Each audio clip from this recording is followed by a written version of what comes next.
السلام عليكم ورحمة الله وبركاته.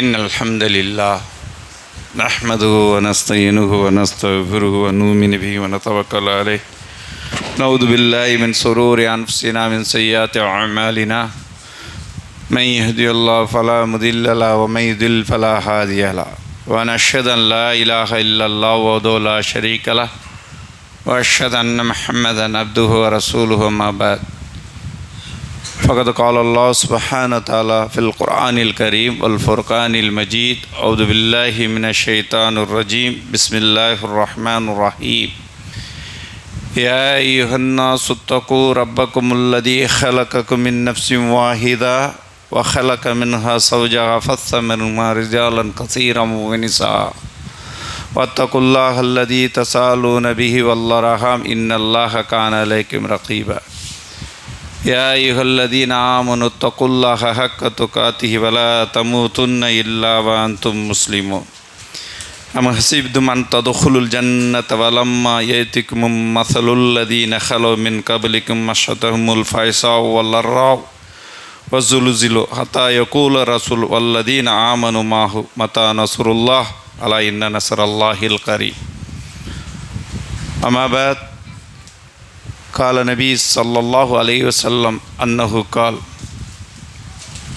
رغم أنف رجل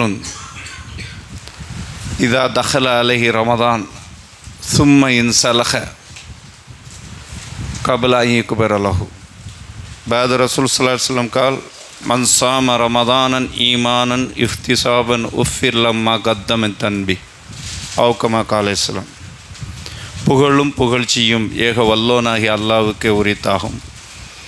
அவனுடைய அருளும் கிருபையும் சாந்தியும் சமாதானமும் எம்பெருமானார் ரசூலே கரீம் ஸல்லல்லாஹு அலைஹி வஸல்லம் அவர்கள் மீதும் அவர்கள் குடும்பத்தார்கள் மீதும் அவர்கள் அடியேற்றி பின்பற்றி வாழ்ந்திட்ட உத்தம சத்திய சஹாபாக்கள் மீதும் தாபீன்கள் மீதும் தவா தாபீன்கள் மீதும் கண்ணியமிக்க இமாம்கள் மீதும் இன்னும் உலகத்து மூமின் முஸ்லிம்கள் அனைவர்கள் மீதும் அல்லாஹ்வுடைய அளப்பெரும் கருணையாலும் கிருபையாலும் அவனுடைய கண்ணியமான அந்த ரமலானுடைய பிந்திய ஒற்றைப்படை இரவுகளை தொழுதுவிட்டு அவனுடைய அருளை யாசித்தவர்களாக இங்கே அமர்ந்திருக்கக்கூடிய சகோதர சகோதரிகளாய் உங்கள் மீதும் என் மீதும் அந்த ஏக வல்ல அல்லாஹ்வின் அருளும் கிருபையும் சாந்தியும் சமாதானமும் என்றென்று நின்று நிலவட்டுமாக என்று பிரார்த்தித்தவனாக என்னுடைய இந்த இரவு பயானுடைய உரையினை ஆரம்பம் செய்கின்றேன். கண்ணியத்திற்கும் மதிப்புக்கும் உரிய நல்லடியார்களே, ஒரு முன்னுரை. ரமலானில் திக்ரு திலாவத் தஸ்பியாத் என்ன இபாதத்தில் அதிகமாக ஈடுபடணும், ஏன் இது போன்று ஒரு உரை வைக்க வேண்டும் அப்படிங்கிற ஒரு எண்ணம் வரலாம். அல்லாஹ் தன் திருமறையில் சொல்லி காட்டுகிறான், வதக்கீர் ஃபைன்ன திக்ரா தன்ஃபவுல் மூமினின். உபதேசம் செய்யுங்கள், அது மூமின்களுக்கு நற்பயன் அளிக்கும்.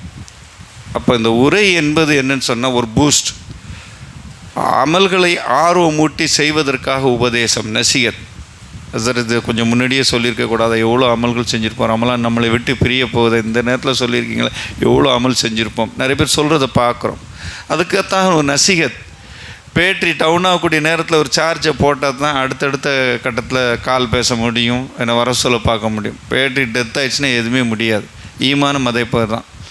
நபிகள் ஸல்லல்லாஹு அலைஹி வஸல்லம் சொன்னாங்களா இல்லையா, இரும்பு துருப்பிடிப்பது போன்று உள்ளம் துருப்பிடிக்கின்றது, உள்ளத்தின் துருவை அகற்ற என்ன செய்யணும், இரும்பு துருவை அகற்ற நம்ம என்ன செய்வோம், கொல்லுப்பட்டில் கொண்டு கொடுப்போம், ஏன்னா பழுக்க காய வச்சு அரை நிறைஞ்சு நம்ம விரும்பக்கூடிய கத்திரியோ அருவமனையோ வீச்சருவாலோ ஏதோ ஒன்று ரெடி ஆயிரும்.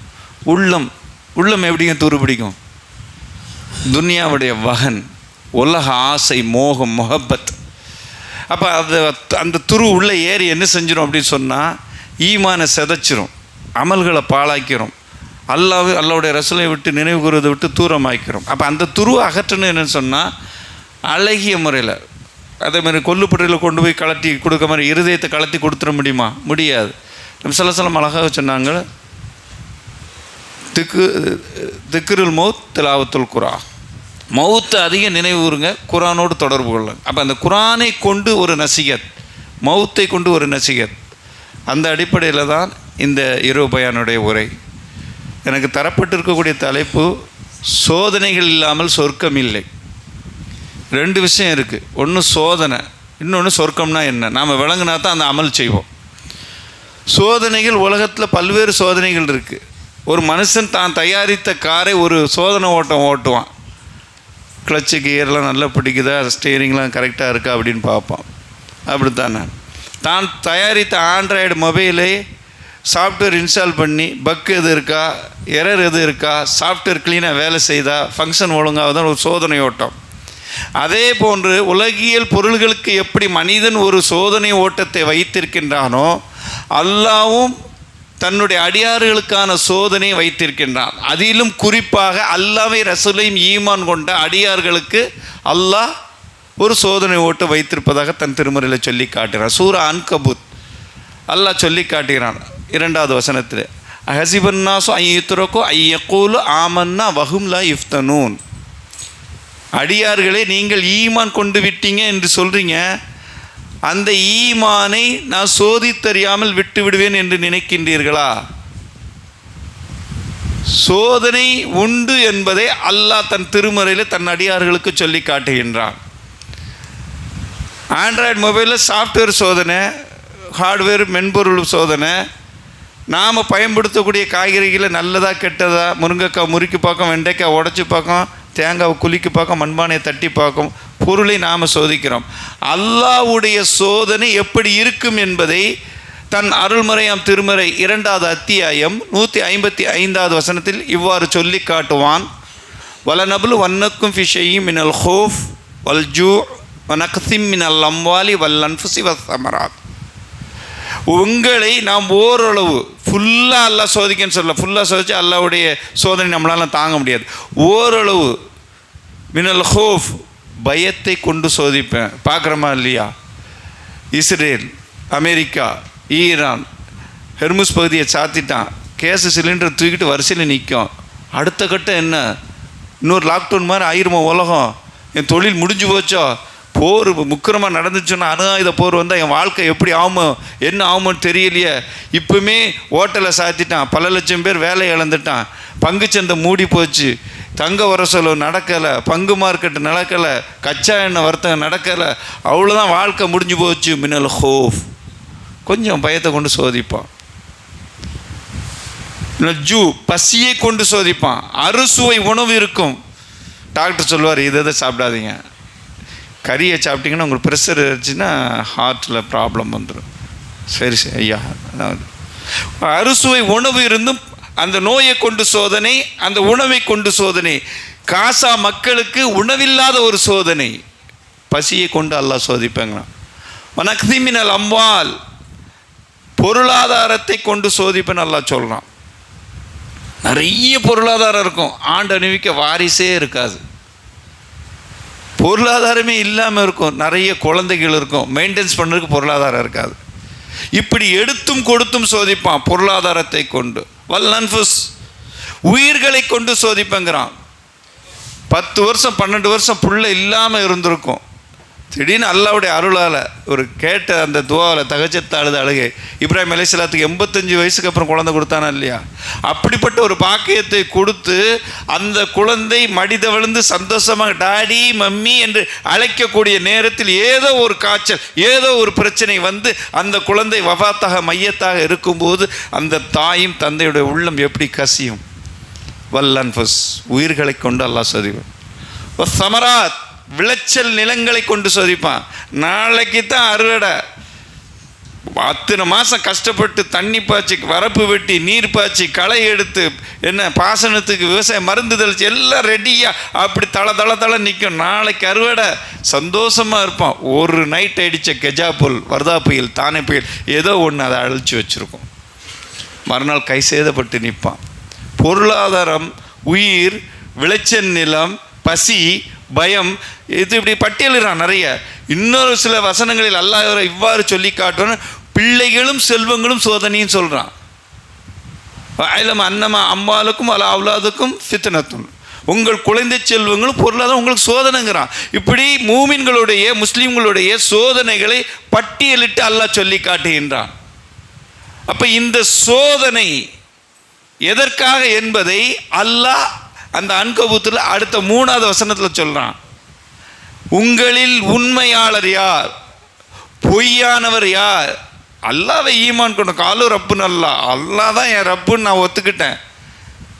எப்படி நம்புறது? 916 கேடியும் 22 கேரட்னு கடையில் கொண்டு கொடுத்தா அத்தனை கோடி ரூபா தங்கத்தை ஒரு 5 ரூபா கல் அப்படி உரசி பார்த்துட்டு, இல்லையங்க டச்சு கம்மியாக இருக்குங்க சொல்கிறானா இல்லையா? நம்ப மாட்டேங்க. நீ வாங்கின தங்கம் தான் கரெக்டாக நம்பிக்கையான காதர்பாய் எல்கேஎஸ் பாத்திமா ஜுவல்லர்ஸில் வாங்கின நகை தான். திருப்பி அவன்கிட்ட போய் கொடுத்தாலும் அவன் கொஞ்சம் உரசி தான் பார்க்குறான். காரணம் பியூராக இருக்கணும். அப்போ இறைவன் அதைத்தான் விரும்புகிறான். என்னுடைய அடியானுடைய ஈமான் பியூராக இருக்கா, இஹ்லாஸாக இருக்கா, கலப்படமாக இருக்கா? பொய்யானவன் யார், உண்மையானவன் என்பதை சோதிப்பதற்காக. அப்போ இந்த சோதனை என்பது உண்டு சகோதரர்களே. இது அல்லாஹ்வுடைய சுன்னா. அந்த சோதனை ஈமானுக்காக, கொள்கைக்காக தெளிவாக விளங்கிக்கணும். ஈமானுக்காக, கொள்கைக்காக அல்லாஹ் சோதிப்பான். அந்த சோதனையின் போது ஒரு முஸ்லீம் எவ்வாறு இருக்க வேண்டும் என்பதுதான் இந்த இரவு பயானுடைய பிரதான நோக்கம், வேற ஒன்றும் இல்லை. அப்போ அல்லாஹ் அந்த சோதனையின் போது எவ்வாறு இருக்க சொல்கிறான் என்று சொன்னால், அல்லதீன இதா அசாபத்து முசீபா காலு இன்னா லில்லாஹி வ இன்னா இலைஹி ராஜிஊன். ஒரு மூமினுக்கு, ஒரு முஸ்லீமுக்கு இதான் அசாபத்து முசிபா, சோதனை, ஏதோ ஒரு கஷ்டம் நஷ்டம் வந்துருச்சுன்னு சொன்னால், நாசமாக போன தலைவலி, பாழாக போன கால்வலி, என்ன பேய் காற்று, நாசமாக போன காற்று, பயிரை இப்படி ஆக்கி வச்சிருக்க, திட்டக்கூடாது. காலு அவன் சொல்லணும். உண்மையான பர்ஃபெக்டான ஈமான் கொண்ட முஸ்லீமாக இருந்தால் அவன் என்ன சொல்லணும்னு சொன்னால், காலு இன்னா லில்லாஹி வ இன்னா இலைஹி ராஜிஊன். அல்லாஹ் கொடுத்தா, அல்லாஹ் எடுத்தான். பிறக்கும் போது தாய் வயிற்றிலிருந்து 5 கோடி ரூபா பணமும் 2 கிலோ தங்க கட்டி நீ கொண்டு வரல. மேனியை மூடுதற்கு கூட உன்னட்ட உடை இல்லாமல் தான் வெறும் கையா வீசின கையா வந்த. போகும்போது எப்படி போகிற? சட்டை இல்லாத, அந்த பை இல்லாத, கஃன் துணி தான். பை பாக்கெட் வச்சு அனுப்ப போகிறாங்களா கஃன் துணியில்? இல்லை. ஒன்று அப்படியே மூடி எப்படி வந்து அப்படி தான் அனுப்ப போகிறாங்க. வெற்று உடம்போட இருந்துல அடுப்பு அரணா கயிறுன்னு சொல்லணும், அரஞ்ஞான் கயிறு, இடுப்பு கயிறு. அது தங்கமாக வெள்ளியாக இருந்தாலும் அதை கூட கட் பண்ணி தான் விடுவான். அப்போ காலோ இன்னா லில்லாஹி வ இன்னா இலைஹி ராஜிஊன். ஒரு முஸ்லீமினுடைய யதார்த்த பண்பு இதுதான் இருக்கணும். இப்போ பஸ்ஸிரி சாபிரி அந்த நேரத்தில் அவன் என்ன கடைப்பிடிக்கணும் அல்லாஹ் சொல்லி காட்டுறான்.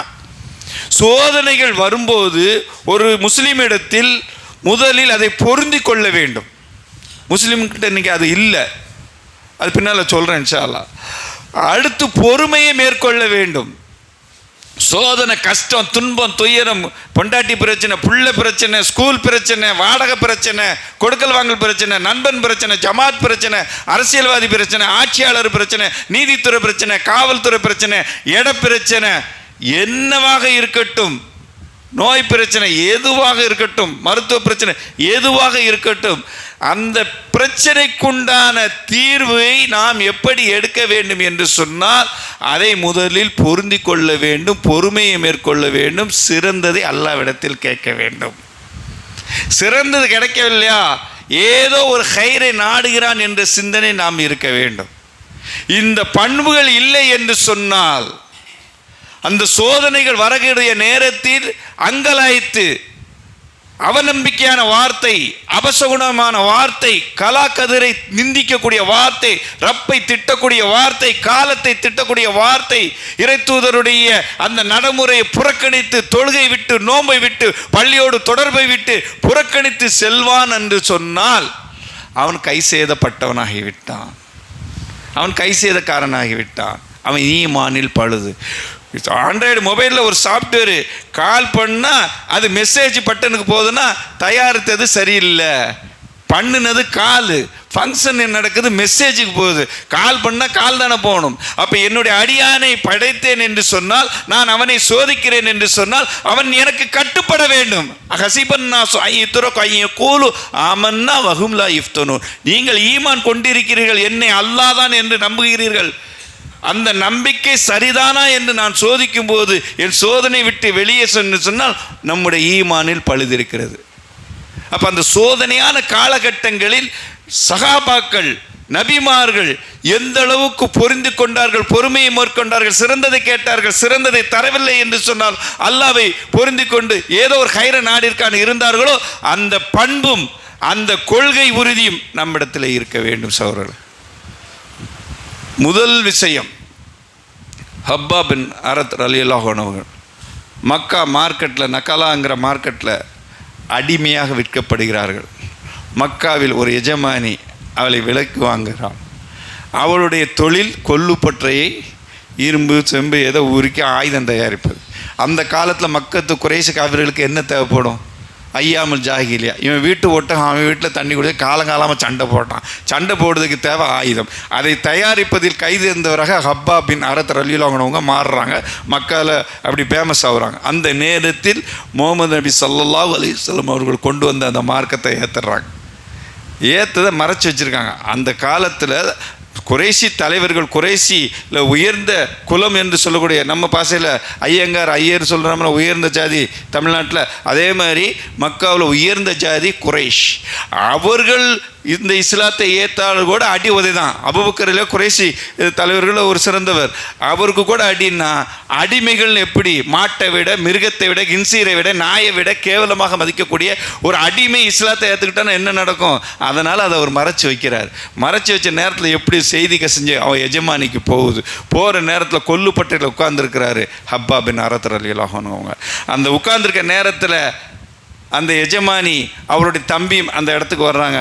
குறைசி குஃபார்களுடைய தலைவர், மிகப்பெரிய தலைவர் உமையா, கலப்பு, அபுஜெயில் போன்றவர்களும் அந்த இடத்துக்கு வர்றாங்க. வந்து கேட்குறாங்க, என்ன உன் அடிமை முகமது கொண்டு வந்த மார்க்கத்தை ஏற்றுட்டானவன்? அந்த பெண்மணி முகம் சிவந்து தம்பிகிட்ட சொல்கிறா, அட்டி அவனை அடித்து என்னன்னு கேளு அப்படின்னு. அட்டி விழுது. என்ன ஹப்பாபே, நம்முடைய முன்னோர்களை கண்டு வந்த கொள்கை லாத், உஸ்ஸாத், முனாத், குபுல் போன்ற சிறந்த தெய்வங்களை விட முகமது கொண்டு வந்த மார்க்கத்தை ஏற்றுக்கிட்டாயா? எங்களை இழிவுபடுத்துகிறாயா? அமைதியாக இருக்கிறார். சொன்னால் அடி இன்னும் கூட விழும். கடைசியில் ஒரு காலகட்டத்தில் தன் ஈமானுக்கு உண்டான சோதனை இதுதான் என்று விளங்கி கொண்டு, ஆம் நான் இஸ்லாத்தை தழுவி விட்டேன். உடனே அவர் போட்டிருக்கக்கூடிய ஆடையை கழற்றி எந்த அடுப்பில் இரும்பை பழுக்க காய வைப்பார்களோ அந்த அடுப்பில் அப்படியே கடத்துகிறாங்க. எப்படிங்க இருக்கும்? அல்லாஹ், கொஞ்சம் யோசனை பண்ணி பாருங்கள். ஈமானுங்க, யக்கீன், உறுதி வர வேண்டும். சோதனை, கொள்கைக்கான சோதனை, ஈமானுக்கான சோதனை. ஒரு காலில் லைட்டாக ஒரு முள்ளு தச்சிருச்சு, விரலில் லேசாக தீய காயப்பட்டுருச்சுன்னா ஃபஜர் தொழுகை கோட்டை, லொகர் விழுது. முடியலை ஜி, என்ன காலில் முள் தச்சு பள்ளிக்கலாம் வரும். சகோதரர்களை சிந்திக்க வேண்டும். ஈமானுக்கான சோதனை. வெற்று உடம்போடு அங்கே படுக்க வைக்கப்படுகிறார்கள். எந்த நெருப்பை நீர் அணைக்க வேண்டுமோ அதை ஹப்பா பின் அரத் ரலியல்லாஹு அன்ஹுடைய குருதி அதை அணைக்கிறது. மூர்ச்சையாக அப்படியே கிடக்கிறாங்க. வீடு சனியனை உயிரோடு இருந்தால் நாளைக்கும் கொடுமைப்படுத்தலான்னு சொல்லி எஜமானி போயிட்டா. மயக்கமுற்ற ஹப்பா பின் அரத் முதுகு சதை தொங்கக்கூடிய சூழ்நிலையில் நபி ஸல்லல்லாஹு அலைஹி வஸல்லம் ஓடோடி வருகிறார்கள். யா ரசூலல்லாஹ், என்னுடைய நிலைமையை பார்த்தீர்களா? எப்படிப்பட்ட நிலைமை இந்த குறைசி காஃபிர்கள். சகோதரர்களே, அடுத்த வீட்டு பொண்ணை கைப்பிடிச்சதுக்காக இந்த தண்டனை அல்ல. அடுத்த வீட்டு கல்லால் 1000 ரூபா திருடனுக்காக தண்டனை அல்ல. அல்லாஹ்வை ஏற்றுக்கொண்ட ஒரே காரணத்திற்காக அவருக்கு தரப்பட்ட தண்டனை. அதே அல்லாஹ்வை தான் நாம் ஏற்றிருக்கின்றோம். ஹய்யால ஸலான்னு சொன்ன அந்த தியாகம் தூக்கத்தை விட வரமாட்டேங்க சகோதரர்களே. வட்டி ஹராம் என்று சொன்னால், இல்லை எனக்கு இப்போ உள்ள சூழ்நிலையில் நான் லோனுக்கு எடுத்தால் தான் முடியும், 2 பைசா, நான் ரொம்ப பெரிய 10 பைசா 20 பைசாக்கெல்லாம் எடுக்கல, 2 பைசா வட்டி தான் எடுத்தேன், ஹராம்னு தெரியுது. கொள்கையா ஈமானா? எது சிறப்பு என்று சொன்னால், எனக்கு உலகியல் வாழ்க்கையில் மூழ்கிறோமே சகோதரர்களே. சொல்கிற நானாக இருக்கட்டும், கேட்குற நீங்களாக இருக்கட்டும், நான் யாரை காயப்படுத்தவில்லை, யதார்த்த வாழ்க்கையை சொல்கிறேன். அப்போ என்ன ஈமான்? அதைத்தான் நல்லா கேட்குறான். அசிபன்னாஸ் ஐத்துரக்கோ ஐயக்கூல் ஆமன்னா வஹும் லா இஃப்தனூன். ஈமான் கொண்டுட்டீங்கிறதுக்காக உங்களை அப்படியே விட்டுற மாட்டேன், சோதிப்பேன். ஆனால் சஹாபாக்கள் சோதித்த மாதிரி நம்மளையெல்லாம் சோதிக்கலாங்க. அந்தளவுக்குலாம் இல்லை. இந்த மோடி அரசு நம்மளை அப்படியே கொடுமைப்படுத்துது இல்லை, நம்முடைய உரிமை தந்திருக்கு. இருந்தும் அன்றைய காலகட்டத்தில் அந்த ஹப்பா பின் அரத் ரலியல்லாஹு அன்ஹு அவங்க நபி ஸல்லல்லாஹு அலைஹி வஸல்லம் வந்து கேட்குறாங்க, யாரை சொல்லலாம், அநியாயத்தை தட்டி கேட்க மாட்டீங்களா? என்ன சூழ்நிலை பார்த்து? ஹப்பாபே இஸ்புர், பொறுமையாக இருங்க. என்ன நீங்கள் பெரிய, அவருக்கு ஆறுதல் அளிக்கும் முகமாக, அவருடைய அந்த பதட்டத்தை தணிக்கும் முகமாக, கர்ண கொடூரமான அந்த சூழ்நிலையில் அவருக்கு ஒரு ஆறுதலை சொல்லுகிறார்கள். ஹப்பாபே, நீங்களாம் என்ன தண்டனை? ஒரு விஷயத்தை சிறுசாக்கணும், இன்னொரு பெரிய விஷயத்த சொல்லணும். அது நபி ஸல்லல்லாஹு அலைஹி வஸல்லம் சைக்காலஜி, குர்ஆன் அதை தான் சொல்லுது சில இடங்களில். அது சொன்னால் விஷயம் நீண்டு போயிடும். அப்போ என்ன அப்படின்னா, அந்த ஹப்பாப் பின் அரத் ரலியல்லாஹு அன்ஹு சொல்கிறாங்க, உங்கள் முன்பிருந்த நபிமார்கள் ரசூல்மார்கள் ஈமான் கொண்டதுக்காக என்ன செஞ்சாங்க அவன் தெரியுமா? இந்த மக்கள் கழுத்தளவு குழியில் நாட்டை வைத்து யானையால் எத்தி வீசினார்கள் தலையை, உயிரோடு நிற்க வைத்து கெட்டி ரம்பங்களால் இருகூறாக அறுக்கப்பட்டார்கள். அந்த கொடூரத்தையாக நம்ம அனுபவிச்சிட்டோம். சுப்ஹானல்லாஹ். நம்மளுக்கு அப்படித்தானே கேட்க வேண்டியது இருக்குது சகோதரர்களே. ஹப்பாப் பின் அரத் ரலியல்லாஹு அன்ஹு அவர்கள் அணிவித்த கொடுமை மாதிரி ஈமானுக்காக, கொள்கைக்காக இந்த சபையில் இருக்க நீங்களும் நானும் அந்த தண்டனை அனுபவித்து இருப்போமா? ஒரு சிறு தூக்கத்தை தியாகம் செய்ய நமக்கு மனசு வரலையே. கொடுமையான வட்டியை விட மனசு இல்லையே. நேரத்தை வலைதளங்களில் வீணாக கழிக்கும், வாட்ஸ்அப் ஃபேஸ்புக்கில் அந்த நேரத்தை வீணாக்காமல் இந்த இரவு தொழுகையிலையும் இந்த இபாதத்தில் ஈடுபட்டு பாவ மன்னிப்பை விரும்பக்கூடிய மக்களாக நம்ம மாறலையே. வாட்ஸ்அப் ஃபேஸ்புக்கு ஹராம் நான் ஃபத்வா கொடுக்க வரலை. அது அல்லாஹ் கண்டுபிடித்து தந்தக்கூடிய சிறந்த ஒரு நவநாகரீக கண்டுபிடிப்பு. பயன்படுத்துவது தவறில்லை, ஹலாலாக பயன்படுத்தணும். அதுதான் இஸ்லாத்துடைய அளவுகோல். அப்போ அப்படிப்பட்ட அந்த கால நேரங்களை வீண் விரயம் செய்கிறோம். என்ன தியாகம் செஞ்சோம்? அல்லாஹ்வுடைய பாதையில் நேரத்தை கொடுக்க கூட நமக்கு தயாராக இல்லை. பார்க்குறோம் இங்கே ஜமாத் நடந்துக்கிட்டு இருக்க வெளியே நிறைய இளைஞர்கள், நான் யாரையும் காயப்படுத்தலை, நிறைய இளைஞர்கள் பொடுபோக்காக அரட்டை அடிப்பதிலும் வீலிங் செய்வதிலும் என்ன எதுக்காம நேரம் செலுத்துகிறாங்க. ஆனால் அந்த சஹாபி செய்த தியாகம் எதற்காக? அதைத்தான் நல்லா கேட்கின்றான். அதுதான் இந்த இரவு பயனுடைய தலைப்பே அதுதான். என்னது? அம் ஹஸிப்தும் அன் ததுகுலுல் ஜன்னத, நான் வைத்திருக்கக்கூடிய சொர்க்கத்திற்கு நீங்கள் ஈஸியாக நுழைந்து விடலாம் என்று கருதுகிறீர்களா? மின் கபுலிக்கும், உங்கள் முன்பிருந்தவர்கள் சோதிக்கப்பட்டார்கள். நஸத்துஹுமுல் ஃபைஸா வல்லராவ், அங்குமிங்குமாக அலக்களிக்கப்பட்டார்கள். ஜுலுசிலு, அலக்களிக்கப்பட்டார்கள். காசால பார்க்குறமே, ரஃபாவுக்கு போங்க, நான் காசால கொண்டு போட போகிறேன். ரஃபாலேருந்து காசாக்கு வாங்க, நான் காசாலேருந்து ரஃபாவில் கொண்டு போட போகிறேன். அந்த மக்கள், இளம்பெண்கள், யுவதிகள், சிறுவிகள், சிறுமிகள், கர்ப்பிணி பெண்கள், வயோதிகர்கள். சுப்ஹானல்லாஹ், சுப்ஹானல்லாஹ். எங்கேங்க பூந்தமல்லி எங்கே இருக்குது, தாம்பரம் எங்கே இருக்குது? நடந்து உணவு தேடி வரக்கூடியவர்கள் மேலே கூட குண்டு. சுப்ஹானல்லாஹ். சொன்னான் அல்லாஹ், அதைத்தான் நமக்கு உதாரணமாக காட்டுகின்றான். ஜுல்சில் அங்குமிங்குமாக அலக்களிக்கப்பட்டார்கள். மக்காவில் வாழ முடியாது என்ற நிலை ஏற்பட்டு எங்கே போனார்கள்? அபிசீனியா.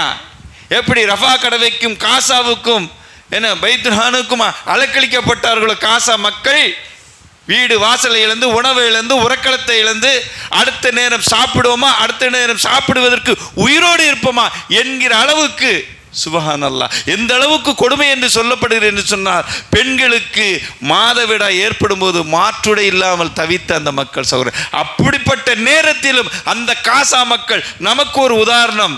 ஈமானிய உரம் எந்த நிலையிலும் இழக்கலையே. அதைத்தான் நல்லா கேட்கின்றான். உங்களுடைய ஈமானை நான் சோதிக்க மாட்டேன் என்று நீங்கள் எண்ணிக்கொண்டீர்களா? சகாபாக்களை அல்லாஹ் சோதிச்சான். ஹப்பாப் பின் அரத் ரலியல்லாஹு அன்ஹு சொன்னாங்க, இஸ்புர் ஹப்பாபே, கொஞ்சம் பொறுமையாக இருங்க. ஒரு காலம், ஒரு நேரம் வரும். சனாலிருந்து ஹதரல் மௌத் வரைக்கும் ஒரு பெண் பயணிப்பாள். அவளுக்கு ஒரே ஒரு பயம்தான் இருக்கும்.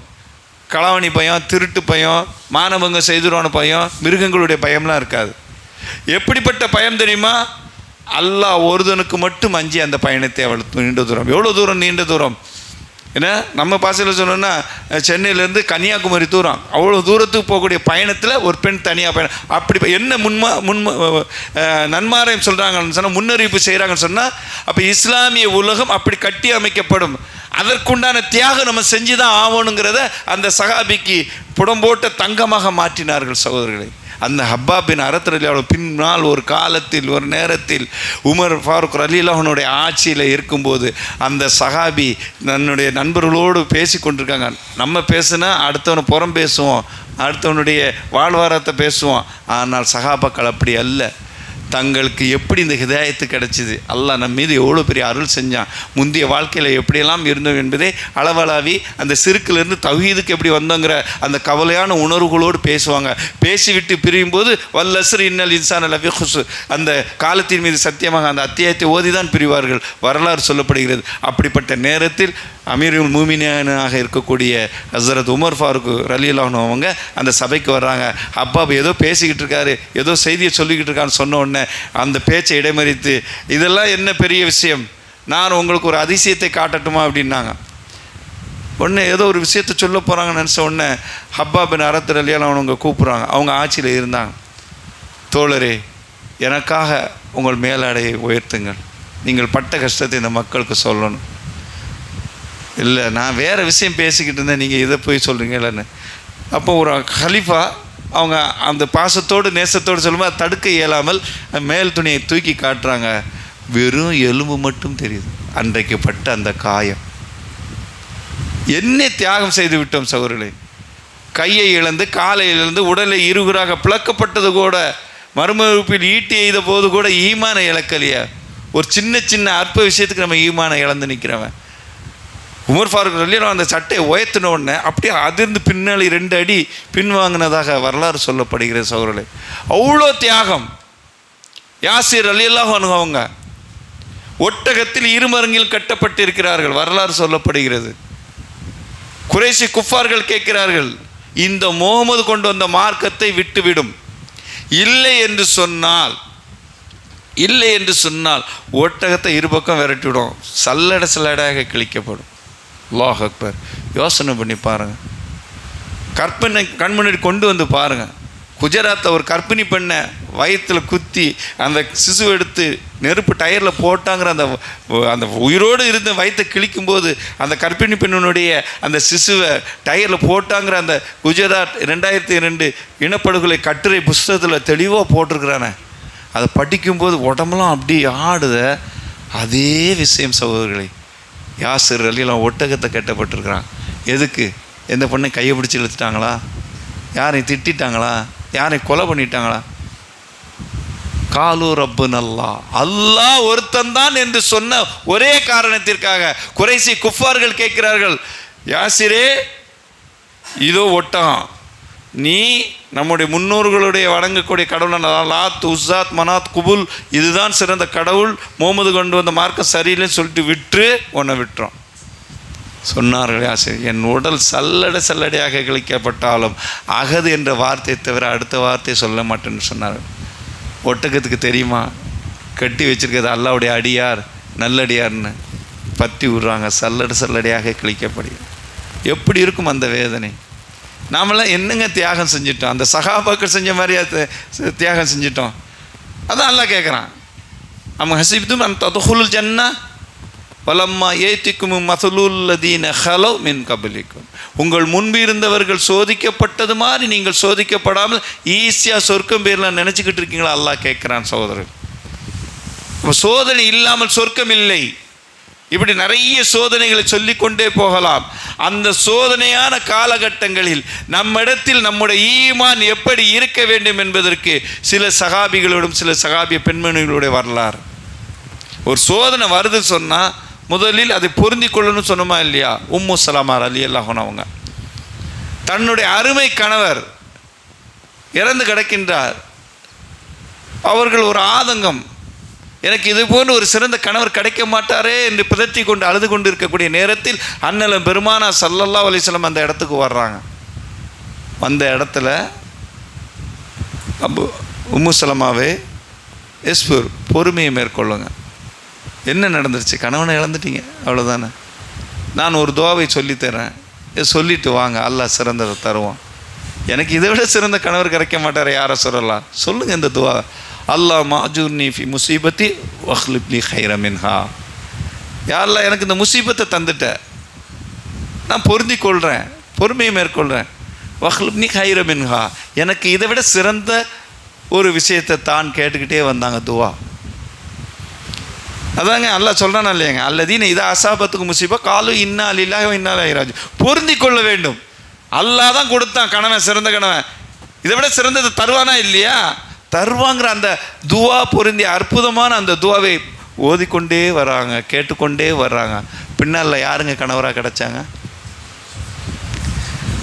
எந்த கணவர் சிறந்த கணவரோ அதை விட ரஹ்மத்துல் ஆலமீன் அல்லாஹ்வுடைய தூதர் ஸல்லல்லாஹு அலைஹி வஸல்லம் கணவராக கிடைக்க எவ்வளோ பெரிய பாக்கியம். அப்போ சோதனையான காலகட்டங்களில் முதலில் அந்த சோதனையை பொருந்தி கொண்டு நபியினுடைய சுன்னாவை ஹயாத்தாக்கினார்கள். கிடைத்தது பெரிய கிஃப்ட். அப்போ துன்பம் சோதனை என்பது வரும், அதை முதலில் பொருந்தி கொள்ள வேண்டும் என்பது இறை இயல்பு, இறை சுன்னா. நமக்கு அதுதான் இஸ்லாம் கற்றுத்தருகிறது. ஒரு சோதனை ஏற்பட்டோன்னு திட்டுது பார்க்குறோம்.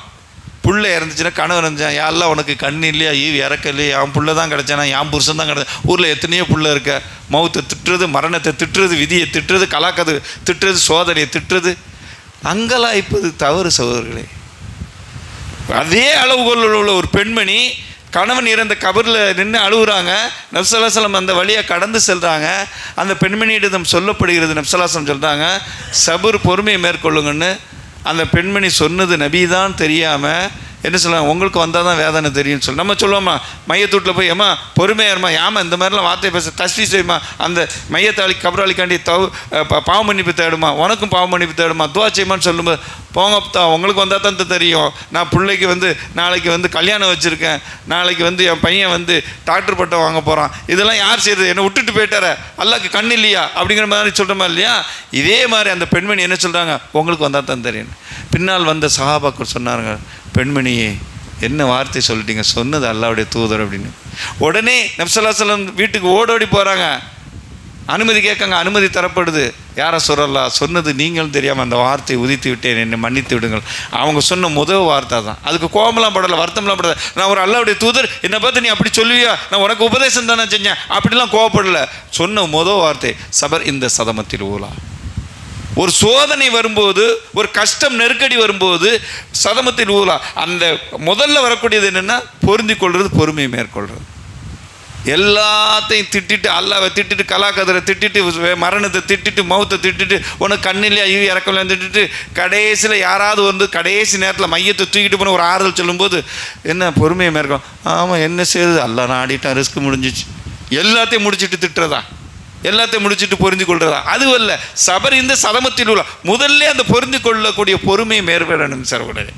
எந்த அளவுக்கு என்று சொன்னால் அதே அளவுகோல் தான் ஒரு குழந்தையை இழந்த அபூதல்ஹாவுடைய மனைவி. கணவர் வெளியூருக்கு வியாபாரத்துக்கு சென்றிருக்கிறார், வரும்போது தன்னுடைய பணிப்பெண்களிடம் சொல்லிவிடுகிறார்கள். அந்த மனைவி, அப்துல்ஹாவுடைய மனைவி, அந்த மனைவி சொன்னார்கள், இந்த செய்தியை நான் என் கணவர்கிட்ட எப்படி சொல்லணும்னு சொல்லியிருக்கிறேன், நீங்கள் யாரும் சொல்ல வேண்டாம். தன்னை அலங்கரித்து கொள்கிறார்கள். அந்த இரவு பொழுதுமே இங்கிதமாக கழிக்கிறார்கள். ஏன்னா கணவர் பல நாட்கள் வெளியூரோடு சென்றவர், வந்தவுடனே அந்த மௌத் செய்தியை சொல்லி அவரையும் மனத்தை கஷ்டப்படணும். ஏன்னா பிரயாணம் என்பது ஒரு கொடுமையான வேதனை. ஏன்னா அந்த கொடுமையான வேதனை நம்ம மாதிரி பயணம். இன்றைக்கி படுத்த பொதுகையில் படுத்த காலைல 6 மணிக்கு நெல்லையில் 12 மணி நேரம் சொகுசி ஏசி இப்போதான் கிடையாது. அன்றைக்கெல்லாம் ஒட்டகத்தில் போகிறோன்னா அவ்வளோ கஷ்டம். நைட்டு எங்கேனே தங்கணும், புளி பூச்சி இல்லாத நட்டுவாக்காளி இல்லாத இடத்த பார்த்து தங்கணும், டென்ட் அடிக்கணும், தண்ணிக்கு பால் வேணும், அவ்வளோ கஷ்டம். அப்போ அவ்வளோ தூரத்தில் வியாபாரம் செஞ்சுட்டு வர்ற அந்த கணவரை முதல்ல திருப்திப்படுத்துகிறாங்க.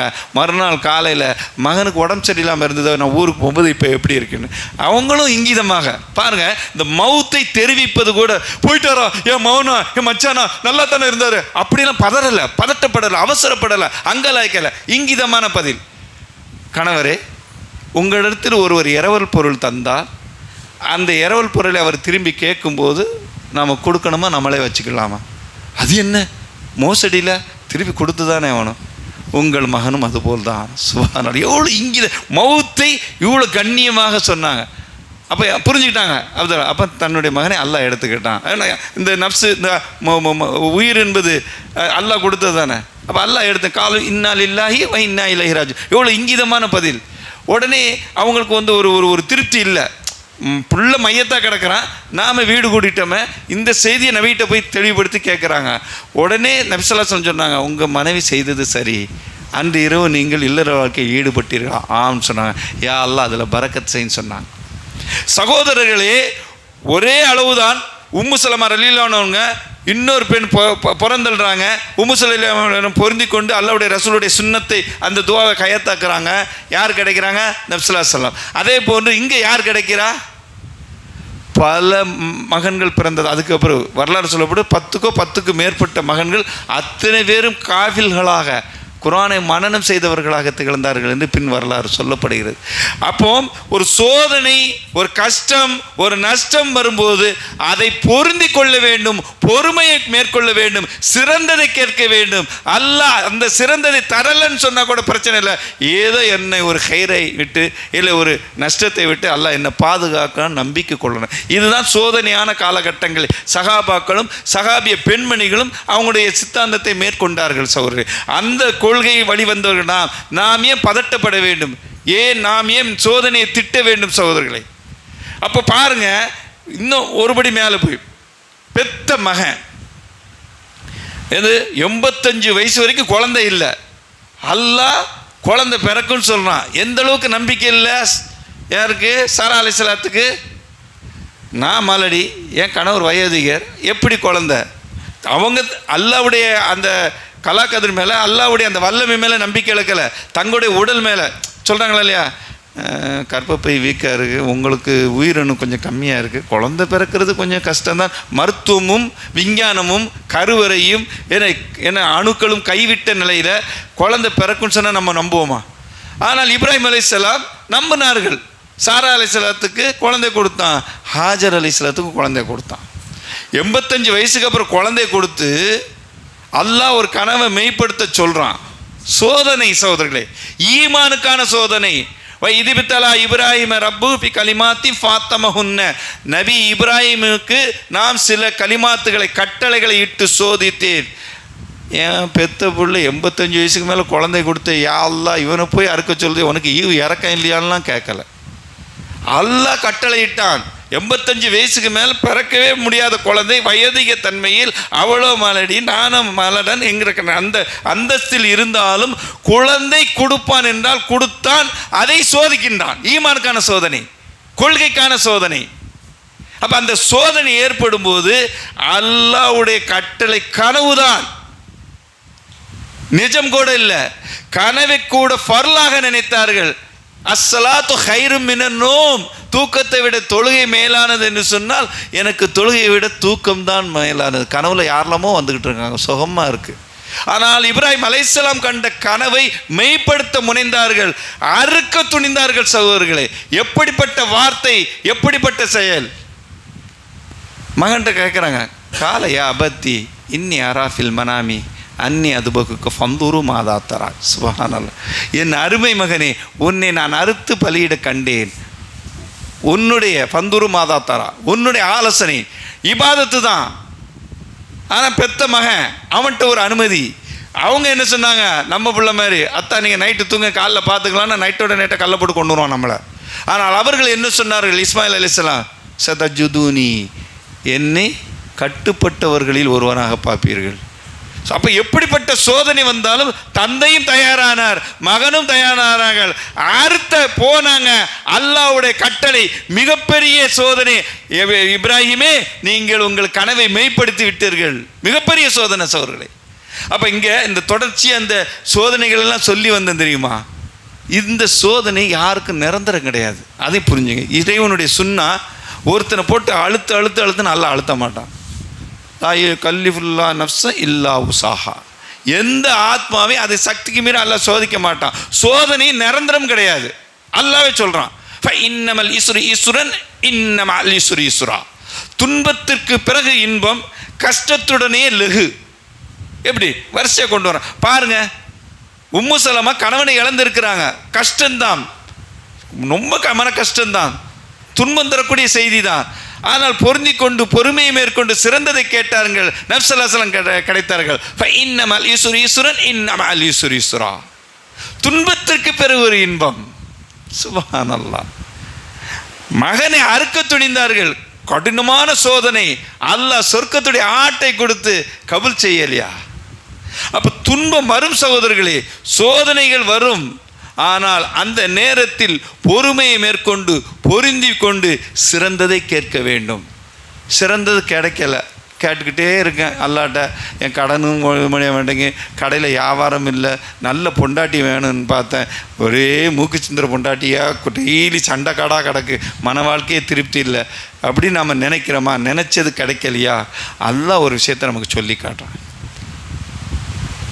அஷான் தக்ரவு செய்யின் வகுவ ஹைருல்லக்கும் அஷான் துஹிப்பு செய்யின் வகுவ சருல்லக்கும். இதுதான் இறைவனுடைய சுன்னா. நாம் அதை விளங்கிக்கிட்டோம்னா நம்ம வாழ்க்கை சந்தோஷமாக அமையும். என்ன அப்படின்னு சொன்னால் அல்லாஹ் என்ன சொல்கிறான், அஷான் தக்ரவு செய்யின். நாம் ஒரு விஷயத்தை நினச்சி செய்வோம், அல்லாஹ் அதில் ஒரு சோதனையை எடுத்து அதை சிதறடிச்சிருப்பான். இப்படி நடந்திருக்க கூடாத, இப்படியா செஞ்சான் அல்லாஹ். அஷான் தக்ரவு செய்யின் வகுவ ஹைருல்லக்கும். ஆனால் அந்த ஒரு அதில் அந்த சோதனையில் ஒரு ஹைரை வச்சிருப்பேன்னு அல்லாஹ் சொல்கிறான். அது நமக்கு விளங்க வல்லாஹ் ஏலமும் அந்தும்லா தலமும். நீங்கள் அறிய மாட்டீங்க, நான் அறிவேன்னு சொல்கிறான். இதை எப்படி புரிஞ்சுக்கிறது அப்படின்னு சொன்னால், நான் இன்றைக்கி ஒரு 5 லட்ச ரூபா 1 லட்ச ரூபா கடனில் இருக்கேன். நம்ம ஷேக்கிட்ட கடன் கேட்டிருக்கேன். நான் இருக்கிறது ரெட்டி ஹில்ஸு. ஷேக் என்ன சொன்னாங்க, ஜி வாங்க ஒரு 10 மணிக்கு வந்து நீங்கள் ஒரு 1 லட்ச ரூபா வாங்கிக்கன்ட்டு, அவ்வளோதான் இருக்குது. ஷேக்கை பார்க்க வரேன் தான். வண்டி புது வண்டி தான், ஸ்ப்ளெண்டர் தான். ஷோரூம்லேருந்து அப்போ தான் இறங்கேன். பேட்டரிலாம் பக்காவாக இருக்குது. இன்ஜின் நல்லா மிதிக்க ஸ்டார்ட் ஆகலை. மிதிக்க ஸ்டார்ட் ஆகலை. மணி 10 ஆச்சு, 10:30 ஆச்சு. ஷேக் போயிருப்பாங்களே, நான் என்ன செய்கிறது? அந்த கடை வந்தால் ஓரளவு நான் மெஞ்சிலான்னு நினச்சினேன். சனியை நாசமாக போன வண்டி ஒரு மிதி. என் நேரம் சப்பாட்டை, நான் எடுத்தெல்லாம் நாசமாக போன கால நேரமே சரியில்லை. காலத்தை ஒரு திட்டு, எல்லாத்தையும் திட்டிட்டு கடைசியில் சரி ஒரு முயற்சி பண்ணி பார்ப்போம். 10:45 ஒரு கிக்கர் அடிச்சுட்டு வந்தால் பைபாஸில் வரும்போது என்ன, பூந்தமல்லி பைபாஸை விட்டு இறங்கும்போது மிகப்பெரிய ஒரு லாரி ஆக்சிடெண்ட் அங்கே நடந்திருக்கும். கேட்பார் இவர், எப்போங்க நடந்தது? ஜஸ்ட் ஒரு 10 நிமிஷம். பார்த்தா அதில் ஒரு 5 பேர் 6 பேர் அவுட். அந்த இடத்தில் அவர் வந்திருக்க வேண்டும். ஷேக்கிட்ட வாங்கக்கூடிய 1 லட்ச ரூபா என்னை காப்பாற்றும் என்று நினைத்து நான் அந்த நேரத்தில் என் வாகனம் சரியாக இயங்கியிருந்தால் அந்த லாரிக்கடியில் நான் உயிர் போயிருப்பேன். வாழ வேண்டும் நினைத்த 1 லட்ச ரூபாய் என்னை இந்த வாகனம் தடுத்து நிறுத்தியது என் உயிர் பிச்சை. யார் தந்தது? அஷான் தக்ரவு செய்யின் வகுவ ஹைருல்லக்கும். நீங்கள் ஒன்று நினைப்பீங்க, ஏன் இப்படி நடந்ததுன்னு.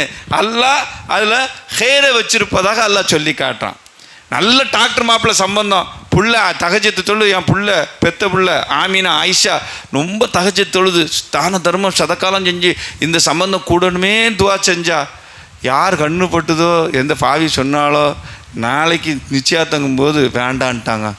எவ கெடுத்தான்னு தெரியல, எவ சொன்னான்னு தெரியல, நாசமாக போவா. யா அல்லாஹ், உனக்கு என்னெல்லாம் உன் பாதையில் என் புள்ள தொழுது கேட்டா உனக்கு ஈவு இறக்கம் இல்லையா? அல்லாவை திட்டுறது, அடுத்தவளை திட்டுறது இல்லை சகோதரர். அஷான் தக்ரவு செய்யின் வகுவ ஹைருல்லக்கும். அல்லாஹ் ஒரு ஹைரை வச்சுருப்பான். அடுத்தே அதே டாக்டர் சம்பந்தம் இன்னொரு இடத்துல கல்யாணமாகி 2வது மாதம் 3வது மாதத்தில் பத்திரிகை செய்தி வரும். என்னது, போலி டாக்டர் கைதுன்னு. யாருன்னு பார்த்தா அந்த மணமகன் தான். நல்ல வேளை என் புள்ள தப்பிச்சா. அப்போ புரியுதுங்களா விஷயம்? அப்போ அல்லாஹ் நான் இதை மட்டும் சொல்லலை, நபி ஸல்லல்லாஹு அலைஹி வஸல்லத்துடைய வாழ்க்கையில் நடந்த ஒரு சம்பவத்தை பாருங்கள். அபூஜஹல் போன்ற பெரும்பெரிய குறைசி காஃபிர்கள் நபி ஸல்லல்லாஹு அலைஹி வஸல்லம் தொழுதுகிட்டு இருக்கும்போது மலைக்குடல்னு சொல்லலை, ஆனால் வரலாறு தெளிவாக வருது. அந்த பிரசவித்த அந்த ஒட்டகத்துடைய கற்ப குடல், அதை தூக்கி மேலே வைக்கிறாங்க. அது எவ்வளோ நஜிஸு, எவ்வளோ மோசமான வாடை வரும், ஒரு மனிதனால் எந்திக்க முடியாது, நல்ல கொளுத்த ஒட்டகத்துன்னு. அப்போ அப்படிப்பட்ட அந்த நேரத்தில் அந்த ஒட்டகத்து மலைக்குடலேருந்து அவங்க மீள முடியாமல் ஃபாத்திமா ரலியல்லாஹு அன்ஹா அவங்க வந்து எடுத்துகிட்டு அந்த குறைசி காப்பர்கள் சிரிச்சுட்டு பார்க்க திட்டுறாங்க. அப்போ நபி ஸல்லல்லாஹு அலைஹி வஸல்லம் சொல்கிறாங்க, பொறுமையாக இருமா, பொறுமையாக மேற்கொள். அல்லாஹ்ட்ட முறைப்பாடு செய்கிறாங்க. இவரை நீ பார்த்துக்க. துவா செஞ்சாங்க. துவா செஞ்சால் கபுலா என்ன செஞ்சுருக்கணும்? அல்லாஹ் அவங்களுக்கு தண்டனை கொடுத்து நபிக்கு ஆறுதல் படுத்தியிருக்கணும். ஆனால் அடுத்த சில வருடங்களில் நபி ஸல்லல்லாஹு அலைஹி வஸல்லம் அந்த ஊரை விட்டே அடித்து பத்துறான். யோசனை பண்ணி பாருங்க, ஒரு பிரச்சனை, ஒரு சோதனை நடந்திருக்கு. அல்லாஹ்வுடைய ரசூலுக்கு ஆறுதல் கொடுக்கணும், ஆனால் அவருக்கே மீண்டும் துன்பம். பட்டகாலில் படும் கெட்டக்கூடிய கெடுன்னு சொல்லுவாங்களா, மீண்டும் அவருக்கே சோதனை. நபி பெருமான் ஸல்லல்லாஹு அலைஹி வஸல்லம் ஊரை விட்டு காலி பண்ணுறான். இன்னும் ஒரு பிரச்சனை நடந்ததுக்கு தீர்வு கொடுத்துருக்கலாம்லாம் இல்லையா? ஆனால் அங்கே என்ன நடக்குது? வர்றாங்க மதீனாக்கு, ஒரு செட்டிங், இஸ்லாமிய சாம்ராஜ்யம், கவர்னர், ஆளுநராக, ஜனாதிபதியாக, ஒரு ராஜாவாக அமர்றாங்க. பத்ர் போர் நடக்குது. எந்த காஃபிர்களை கை காட்டினார்களோ அந்த காஃபிர்கள் சொல்கிறானா இல்லையா, அருமடா வந்துருச்சு, ஆப்ரஹாம் லிங்கன் வந்துருச்சு, அமெரிக்காவுடைய இதய கொலை துண்டே ஜர்மூஸ் சலசந்தில் நிப்பாட்டி வச்சுருக்கான், அடி வாங்கிட்டு ஓடுறான். காலம் கனியும் சகோதரர்களே, காலம் கனியும். அப்படி வந்து அந்த நேரத்தில் நபி ஸல்லல்லாஹு அலைஹி வஸல்லம் கேட்குறாங்க, யாரெல்லாம் வந்திருக்கா? அந்த குறைசி காபிர்களுடைய பட்டியல் லிஸ்ட்டு போடப்படுது. இவரெல்லாம் வந்திருக்காங்க. நபிஸல்லல்லாஹு அலைஹி வஸல்லம் சொன்னாங்க, மக்கா தன் ஈரக்கொலையை கக்கி இருக்கிறது என்று சொன்னார். யாரையெல்லாம் அந்த ஒட்டக மலக்குடலை தூக்கி போட்டார்களோ அவர்களுடைய விஷயத்தை நபிஸல்லல்லாஹு அலைஹி வஸல்லம் முன்னறிவிப்பு செய்தாங்க. இந்த இடத்துல உமையா, இந்த இடத்துல இன்னார் இறந்து கிடப்பாங்கன்னு சொன்னாங்க. அந்த இடத்துல ஒரு சில்லு கூட மாறாமல் இறந்து விழுந்து கிடந்தார்கள். அங்கே அந்த தண்டனை கொடுக்கப்பட்டிருந்தால் அப்துல்லாவுடைய மகன் முகமது என்ற ஒரு சாதா சீதமான ஆளா போயிடும். ஆனால் மதீனாவுக்கு வந்து ஒரு ஆட்சியாளராக, ஒரு இராணுவத்தின் கேப்டனாக, ஒரு ஜனாதிபதியாக, ரஹ்மத்தில் ஆலமீனாக, ஒரு படை தளபதிக்காக தண்டனை கொடுத்த எவ்வளோ பெரிய கத்து. இன்னைக்கு ஈரான் நடிக்கிறானோன்னு மிகப்பெரிய வல்லரசு கதிகலங்கிற ஒரு சந்தோஷம் வருதா இல்லையா? அன்னைக்கே டொப்புன்னு அடிச்சிருந்தான்னா ஈரானுக்கு இது தேவையா வேலை? சும்மா கடந்த சங்க ஊதி கிடந்தா இப்போ ஊரே அலறிக்கிட்டு சொல்லுவோமா இல்லையா? அப்போ சோதனைகள் ஏற்படும் போது பொருந்தி கொண்டு பொறுமையை மேற்கொண்டு, நம்மளாம் என்னென்னா இந்த ஃபாஸ்ட் ஃபுட்டு சாப்பிட்டு எல்லாமே அவசரமாக செஞ்சுட்டு எல்லாமே அவசரமாக நடக்கணும்னு நினைக்கிறேன். அல்லாஹ்வுடைய சுன்னா அப்படி இல்லை. சகோதரர்களே, சோதனைகள் வருகிற போது இறை சுன்னா ஈமானுக்கான சோதனை, கொள்கைக்கான சோதனை. இந்த சோதனையை பொருந்தி கொள்ள வேண்டும், பொறுமையை மேற்கொள்ள வேண்டும். சோதனைகள் வரும்போது நிலைகுலையா தன்மை, அல்லாஹ் என் சபரை சேர்த்து சொல்ல நிலைகுலையா தன்மை பார்ப்போம். ஊருக்கெல்லாம் பயன் பண்ணுவார். நானாக இருந்தாலும் சரி தான். அதெல்லாம் நான் வரதட்சணை கல்யாணத்துக்கெல்லாம் போக மாட்டேன். அதெல்லாம் என்னங்க அது, கையூட்டு, விபச்சாரம், ஆண்மகன் செய்தார் அப்படிலாம் சொல்லுவார். நிறைய கல்யாணம் புறக்கணிச்சுப்பார். இவர் மகளுக்கோ இவருக்கு கல்யாணம் நடக்கும்போது அங்கே கொஞ்சம் ஒரு 2 நாள் ஆள் காணாமல் போயிடும். என்ன விஷயம், கல்யாணம் பண்ணு நடந்துச்சா, எப்போ என்ன எவ்வளோ மகர் கொடுத்தீங்க? இல்லை மகர் கம்மி தான். அங்கே என்ன போட்டாங்க? அது அம்மாவுடைய நிர்பந்தம். என்ன செய்ய இஸ்லாம் சொல்லுதா இல்லையா? வஸ்குரிலி வலிவாலி தைக்க, அல்லாவுக்கும் நன்றி செலுத்துங்க, உங்களுடைய தாய் தந்து அந்த பேச்சுக்கு கட்டுப்படணும். உஃப்னு கூட சொல்லக்கூடாது. எதில் சொல்லணும்னு தெரியலை, மார்க்கம் தெரியலை. எங்கே வந்து நிற்கிறாரு? பொருளாதார சோதனையில் வந்து நிற்கிறாரு. உம்மா வாங்கிட்டாங்க, நான் என்ன செய்ய முடியும்? எனக்கு அதில் விருப்பம்லாம் இல்லை. சுபஹானல்லாஹ். கொள்கை உறுதி என்பது ஹப்பாபின் அரத்தரலியால் நெருப்பு கிடங்கில் படுக்க வைக்கும்போது எவ்வளோ உறுதி இருந்ததோ, யாசிர் அலியால் ஒட்டகத்தில் கிழிக்கப்படும் எப்படி ஈமானிய உறுதி இருந்ததோ அதே உறுதி வரதட்சணையில் இருக்க வேண்டும்.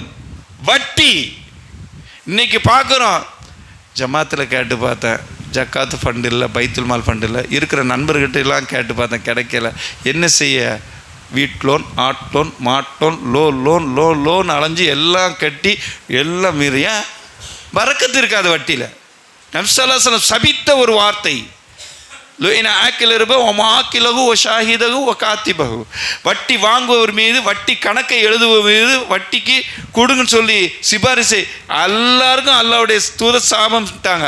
சாபமிட்ட ஒரு பொருளாதாரத்தில் பறக்கத்து இருக்குமா?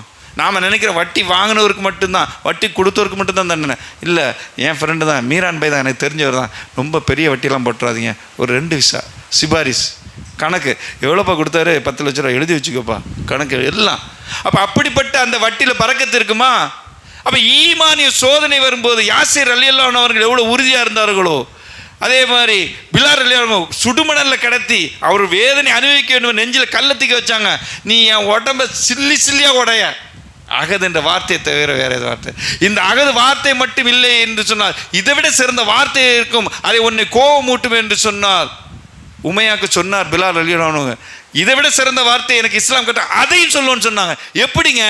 தார் ரோட்டில் செருப்பு இல்லாமல் கால் பட்டுச்சுன்னு சொன்னால் அந்த தார் சூடு உச்சங்கால்லேருந்து உள்சந்தலை வரைக்கும் விவ்வுன்னு, ஐயோ செருப்பு நாசமாக போச்சுங்கிறமே, ஒரு கால் பொறுக்க மாட்டேங்க, வெற்று உடம்போடு பாலைவன மணலில் கொதிக்கிற வெயிலில் அப்படியே படுக்க வச்சு அந்த சூடு அவர் இன்னும் தாங்கணுங்க, நெஞ்சில் பாறாங்கல் வச்சாங்க.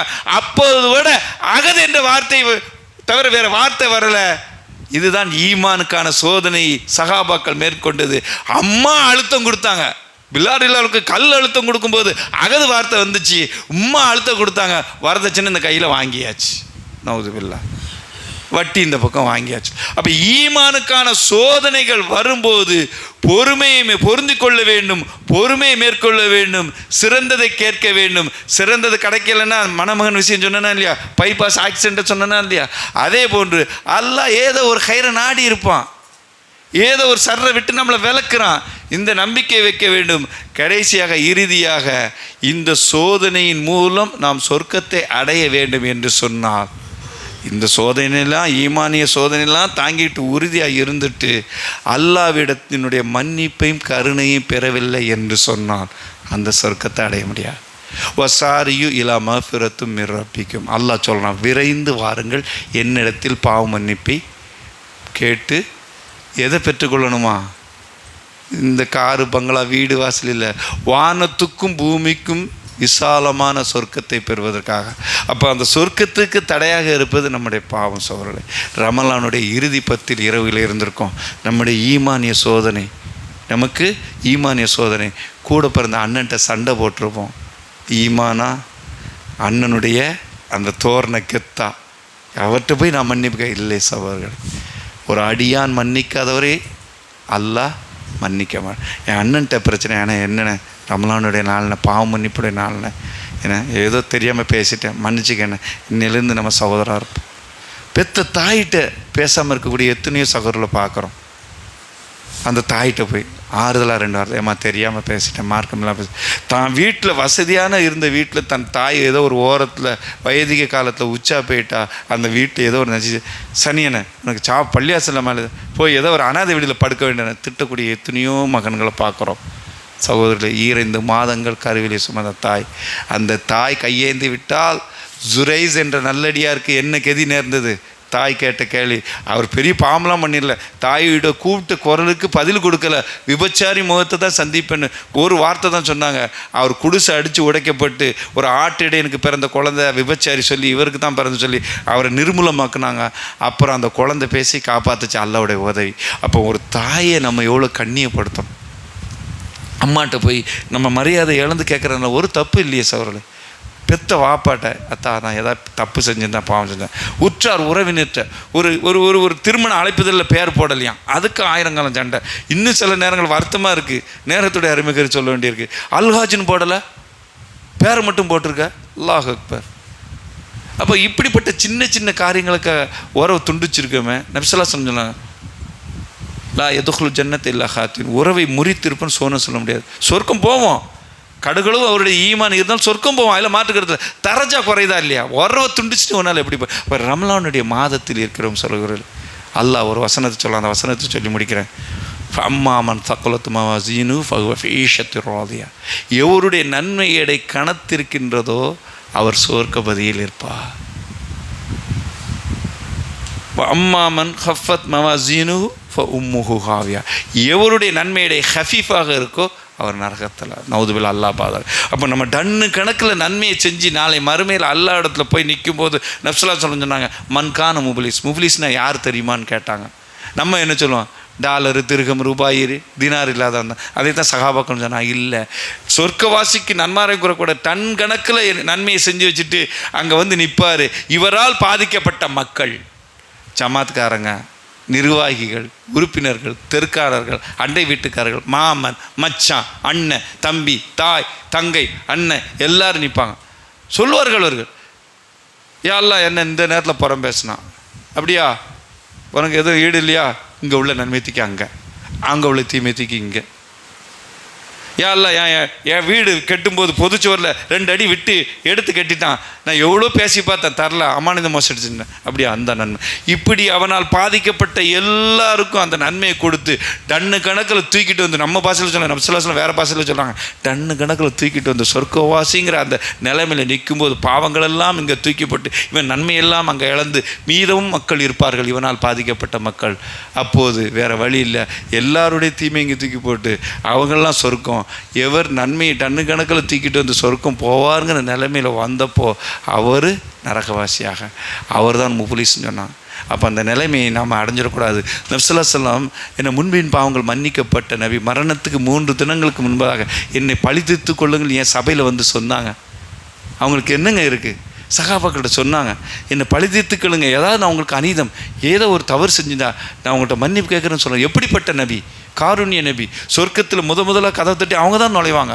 நமக்கு நாளை மறுமையில் தாகம் என்று அழையும் போது நமக்கு கௌசர் என்னும் நீர் தடாகத்தில் நீர் போட்ட பாக்கியம் பெற்ற நபி. அந்த நபியே கேட்டாங்கன்னு சொன்னால் நம்மளாம் ஏமாத்துறாங்க. அதனால் நம்முடைய பெருமை, ஆணவம், கர்வம், அகந்தையை அப்படியே குழி தோண்டி போச்சுட்டு இந்த ரமலானை முன்வைத்து உறவுகள்கிட்ட போய் மன்னிப்பு கேளுங்க. யாராருக்கு கடன் கொடுக்க வேண்டுமோ உரிமைகளை நீங்கள் அவங்கள்ட்ட போய் மன்னிப்பு கேளுங்க. தாய் தந்தையற்ற அந்யோன்யமாகுங்க. அல்லாஹ் அவர்களையும் மன்னிக்க போதுமான, நம்மளையும் மன்னிக்க போதுமான. அல்லாஹ் சொல்லி காட்டுகிறான் இல்லையா, சோதனைகளில் பொருந்தி கொண்டு பொறுமையை மேற்கொண்டு சிறந்ததை செஞ்சோம் அப்படின்னு சொன்னால், சிறந்ததை கேட்டு கிடைக்கல, அல்லாவுக்காக இஹ்லாஸாக வாழணும் என்று சொன்னால் அல்லாஹ் ஒரு செய்தி சொல்கிறார். சொல்லி முடிக்கிறேன். யா எத்துகன் நப்சு முத்துமையின்னா, திருப்தி அடைந்த ஆத்மாவை எப்படி அல்லாஹ் கொடுத்து சோதிச்சான், சந்தோஷமாக இருந்தது. எடுத்தும் சோதிச்சான், காலு இன்னாலில்லாக பொருந்தி கொண்ட அந்த நல்லடியார் எல்லா சூழ்நிலையும் அல்லாஹ் இட்ட கட்டளைக்கு சோதனைக்கும் பொருந்தி கொண்டு பொறுமையை மேற்கொண்டு சிறந்த சென்று திருப்தியாக வாழ்ந்தான். ஏறப்பு என்று திருப்தியாக வாழ்ந்தானே. யா இத்துக நப்சு முத்துமையின்னா, திருப்தி அடைந்த ஆத்மா இருஜி இலா ரப்பிக்கு ரால் எத்தன் மருளியா. வா, எங்கே நரகத்துக்கா? இல்லை, நல்லடியார்களோடு சேர்ந்துக்க. அவங்க நல்லடியார்கள் எங்கே போவாங்க தெரியுமா?